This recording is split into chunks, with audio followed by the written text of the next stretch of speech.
What is up, everyone? We are the Raiders of the Popcorn Bucket. I'm Jacob. Hi, I'm Monique.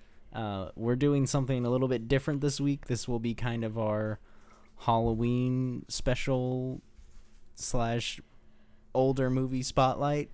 Yeah.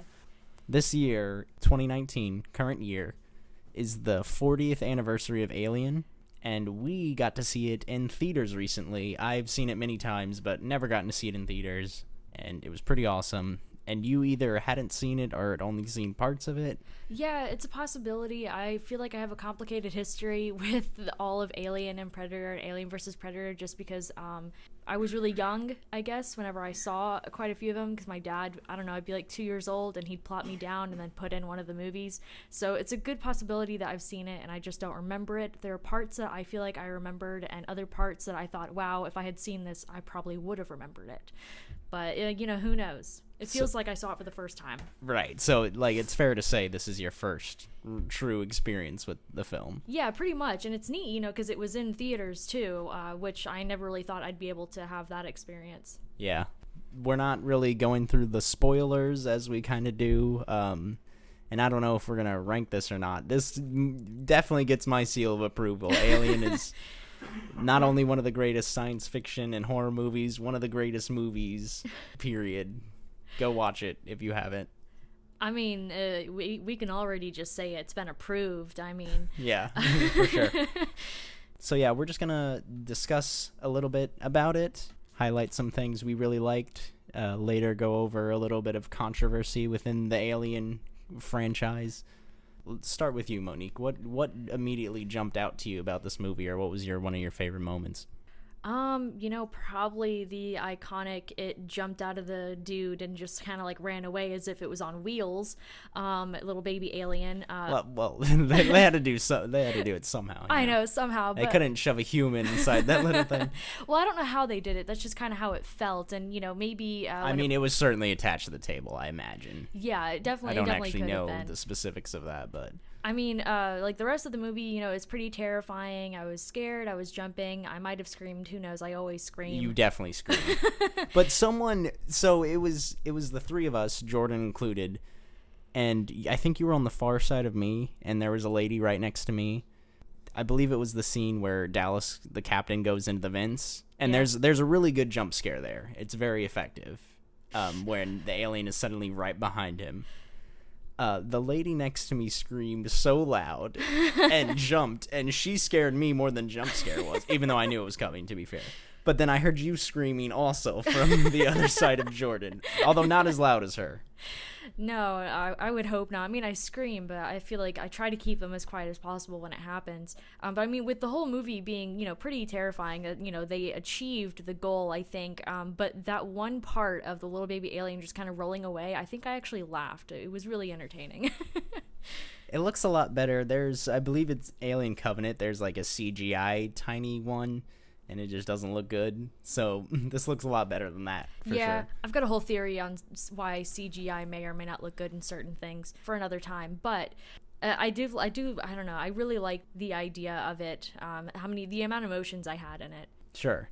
What struck me immediately, it demands a very patient audience. The opening title sequence is just like this very slow pan across this planet while the word alien slowly forms itself and the names of the cast members appear on the screen. And then we get another slow shot of I almost said the Sulaco. That's the ship from Aliens. The Nostromo going slowly through space. We get the little title about, explaining how much crew is on board, what they're doing. Then we move inside the ship, again, very slow panning shots across their living area, and then finally we get to them coming out of the cryosleep thing, and it just takes its time, and it does this throughout the whole movie, but it's never boring, Yeah, I kind of noticed that. It seemed kind of slow. I wish I had a good movie to compare it to. I can't think of any coming to mind right now, but it has your attention the entire time, even though it's slow going. Yeah. And I almost don't even like the word slow because that, again, to me, that implies boring. I guess the technical term is slow burn, but the way it just brings you in and then you're just constantly on the edge of your seat. Yeah, I never really knew what was going to happen even when things were calm. Mm-hmm. There are so many movies I feel like that just rush, rush, rush, rush. And I feel like movies just need to be a little bit more... They're almost worried that the audience isn't going to keep up with them if they don't, like, something isn't constantly happening. I feel like just slow it down a little bit, you know what I mean? If the movie's good enough, the audience will be there. That's true. I also feel like sometimes there's just so much they want to put in that maybe they feel like they have to cram everything in when some things really aren't essential. Sure. I want to talk about Ripley, Sigourney Weaver's character, who became something of an icon and was obviously in the next several movies of the franchise. The role was originally written for a man, and... Kind of get that energy from it. Sure, but what makes her such a great antagonist is that, I mean, she's female, but they don't necessarily focus... They don't feel the need to cram it down your throat that, like, she's female and she's a strong female, you know what I mean? She's just going about and doing her thing. Yeah, and, she's just doing it, you know? Without it being like, hey, I'm a woman, by the way. I'm thinking of, like, that scene from Wonder Woman where they really felt the need to just cram it down your throat that she's a woman. And which one was it? Like, when she's going out of that trench and she's like, I'm a woman, I'm not a man, blah, blah, blah, blah. I'm like... Yeah, I mean, it could have been that or all of the really, I don't know, slow motion. I mean, we got to get close-up of them lady bits, right? I feel like people really feel the need to, for whatever reason, emphasize the fact that these are strong female characters nowadays. But if you just have a strong female character, you don't need to just make the character strong, you know? Yeah, I don't know. It's kind of complicated. And again, this movie came out 40 years ago. I don't want to get too into the political side of it. No, I definitely get it. I mean, there definitely have been... you know, great lead female roles, you know, where they didn't really have to emphasize it was like a strong, you know, woman or anything. I think a lot of people just like to focus on what isn't there and try to make more of it if they don't feel like there's enough. And then, you know, they kind of get a little crazy maybe, like they really want to bring it to everyone's attention. And I feel like, you know, there's a way of doing it without doing it that way. If you want a strong female role, you just get one. You don't have to advertise it or make it completely obvious. You just make a good role. Yeah, without being forceful about it. Yeah, pretty much. Yeah. This movie does such a great job of, we're always talking about slow burning, building up the tension. Whenever we get to the scene I mentioned earlier about Dallas going inside into the vents to kill the alien, and, you know, he's taking it on the shoulders because he's the captain, and he goes into the artificial intelligence mother, and he's trying to get more information about it. Eventually, he's just typing in, what are my chances? And she's coming back, does not compute. Like, the amount of dread, for me at least, I feel right there. And then we immediately cut to him going inside and them closing it behind him. And that whole sequence is fantastic. But that moment where trying to do anything for help and Mother's like, no, got nothing for you. Honestly, I was a little confused at first with Mother. I don't know. I kind of understood what was going on at first, but I think it took me, you know, a couple of tries. Like, the more they said it, the more they talked about it, the more they showed it, like, the more I understood. But it was kind of a slow connection for me. And I'm not entirely sure why, because I don't know, the layout or how they were talking about it, I just feel like there wasn't much explanation. It was one of those things that seemed pretty implied. Yeah, no, it's, again, comparing it to a modern movie, they'd be like, this is our shipboard AI, and she's helping us and telling us what to do, and blah, blah, blah. You know what I mean? You get all they these give it lines to you. of This one made me think. Yeah. And the same way with Ash, who turns out to be a robot whenever he's trying to murder Ripley while suffocating her with a rolled-up magazine, which is just such a bizarre image to me. It was so crazy, and I was confused and just trying to figure it out while it was happening. I'm like, this is bizarre. And Parker obviously runs in and starts beating him with a fire hydrant, and he eventually cracks open, and he's, like, all white inside, and milk is spewing everywhere, and, like, there are just so many awesome ideas and visuals, and I can't imagine watching this movie 40 years ago. Like, the experience of seeing coming out of his chest and this guy's a robot. What the fuck is going on, you know? Yeah, and it's so strange because, like you said, you know, in a movie today, they probably would have gone on to explain how robots are there, why they're made. I don't know, they'd give more explanation, because with the way they were acting, they did state, oh, he's a robot. I wasn't quite sure how to feel about that at first. I'm like, okay, is this something that is unheard of? Do we not know of it? Or, or is this a common thing? And they acted like it was kind of a common thing. I'm like, okay, I kind of understand where we are right now. But it was one of those things, it wasn't obvious. You just kind of had to pick up on the social cues of the acting to see where you were in that time. Mm-hmm. And that's one of the things that Aliens, the sequel, does such a great job of, kind of expanding on the world and giving you more information about everything. Is that the one where they're, like, on a world? I just remember seeing one with, like, fire and aliens running everywhere. The fire sounds more like Alien 3. Okay. Aliens, they go back to the same LV-426, the same place where the crazy ship was on, which we still haven't talked about that yet. But yeah. And then now Ripley's been in cryosleep for like 60 whatever years, and there's like a whole colony there, and she goes there with a bunch of colonial marines. But we'll watch that sometime, probably. Yeah. And I feel like they gave you enough information about Ash, where he's the science officer. He's obviously following these hidden orders that he has to bring the alien back for, so the company can study it. And you get several clashes with him and Ripley because she believes he's putting people's lives in danger, even from the very beginning when they're coming back from the planet, and she doesn't want to let him on because it's a breaking of quarantine, and Ash is just like, screw that. And she was the only rational one, I think.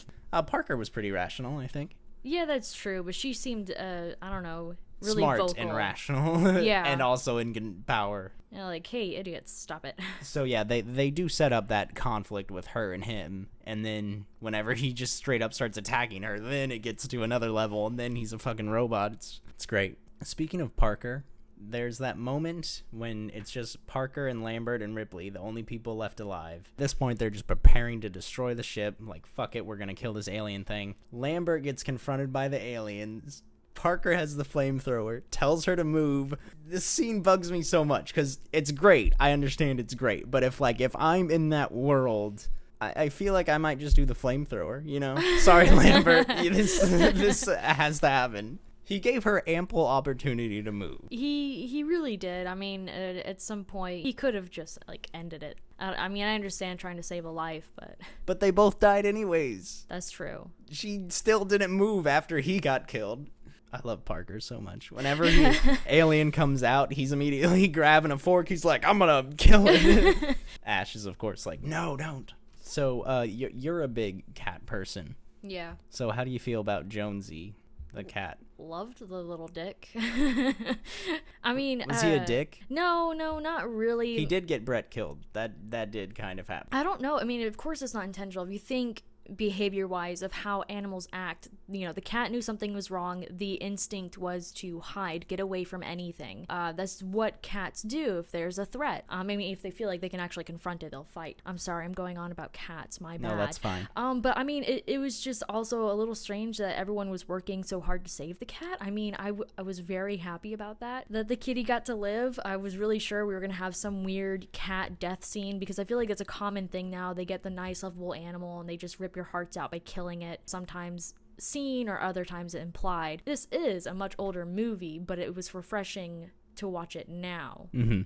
Well, so first of all, whenever Brett was trying to capture the cat so it wouldn't set off their motion sensor, it ran right towards the alien and got him killed. It ran right towards the biggest danger, the only danger in the ship. Like, the humans weren't hurting it. That's true, but I mean, I'm not quite sure. This would go more into the behavior thing, how connected the cat is with the characters. If the cat sensed danger and didn't have a emotional connection of safety to any of the characters, of course you wouldn't go to him. And as far as saving her goes, I mean, Ripley does dump Jonesy whenever the alien's like right there. She's like, oh, sorry, I'm running for my life. But yeah, I really thought at that point that we were gonna get that dead cat scene, but sure. Guess it didn't happen. And I don't know. I think it's one of those things where you're in this horrible situation. You're just trying to find like anything to attach yourself to. It's almost like Tom Hanks on the island creating Wilson.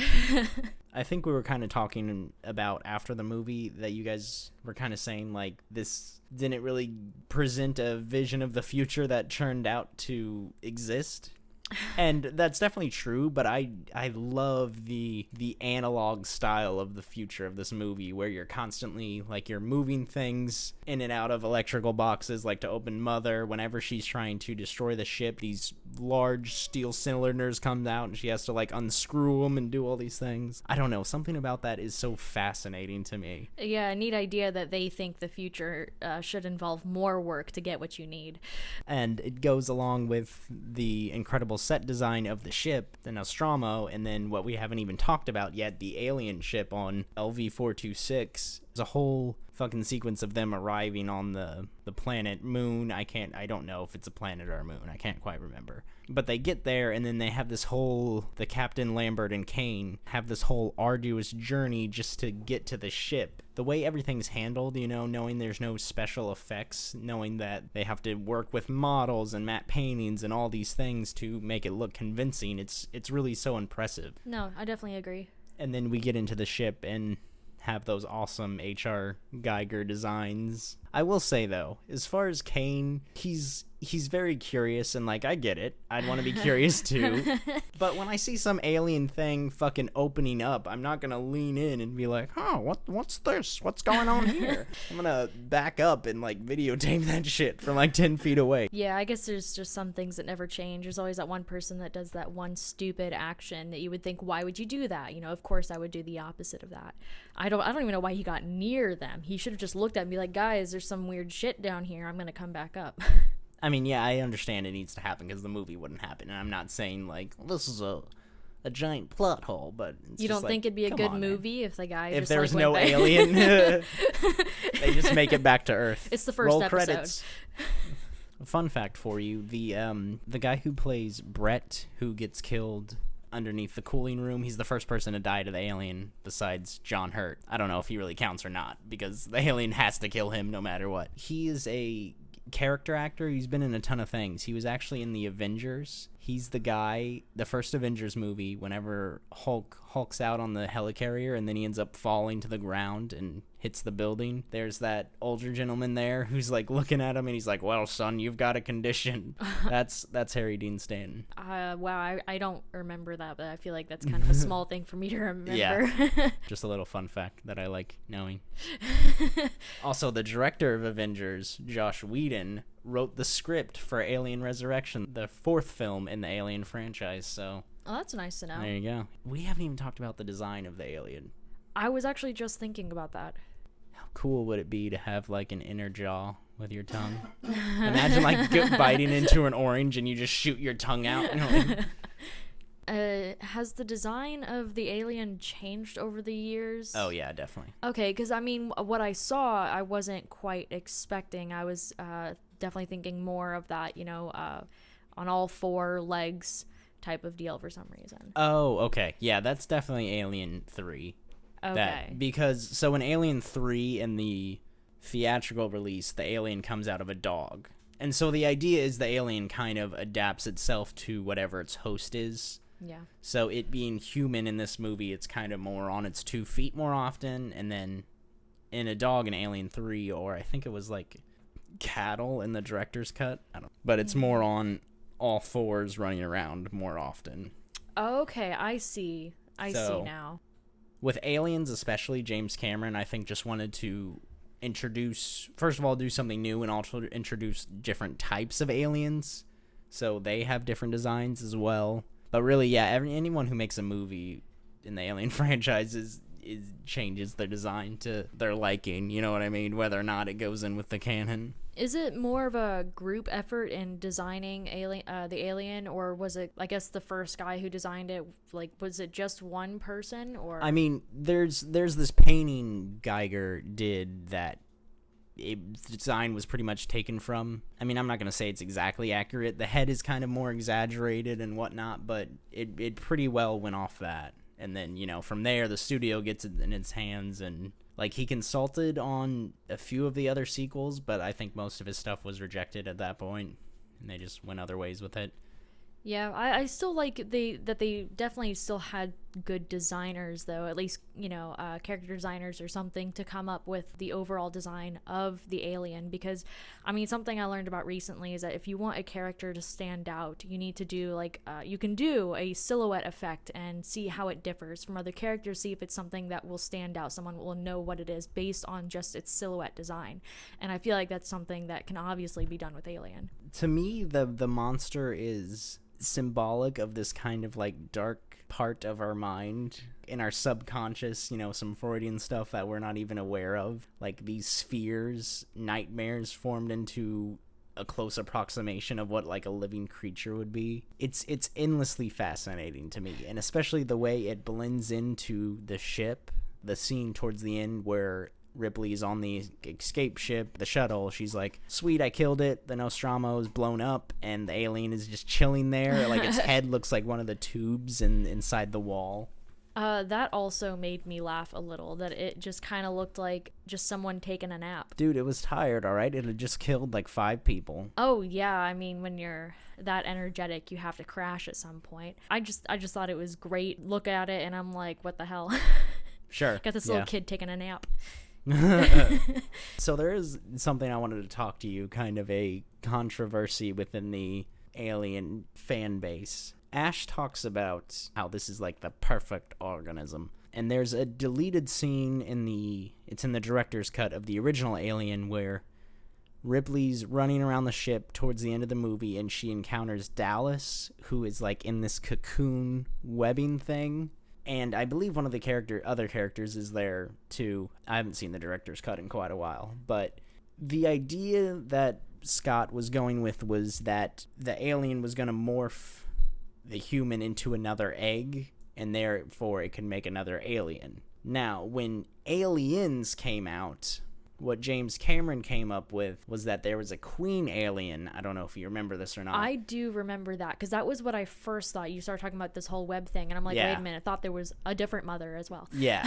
So the queen produced the eggs hatch the facehugger, which attach onto someone. Xenomorph comes out. So that's obviously the established canon now, but there's some fans who are upset that it's not like the alien itself can create more eggs, and to them I think it kind of goes against this idea of it being a perfect organism. What does the queen need to produce more eggs? I don't know. She's got that fucking, I don't know what you call those, but giant sack thing, and you know what I mean? Yeah, like I can kind of visualize it. I don't know what the biological term for that is. So yeah, and then some people have a theory that eventually maybe this alien in the first one would morph into a queen, just slowly develop the way it goes from being a tiny alien to what is, we assume to be a full-grown one in the span of a few hours. Yeah.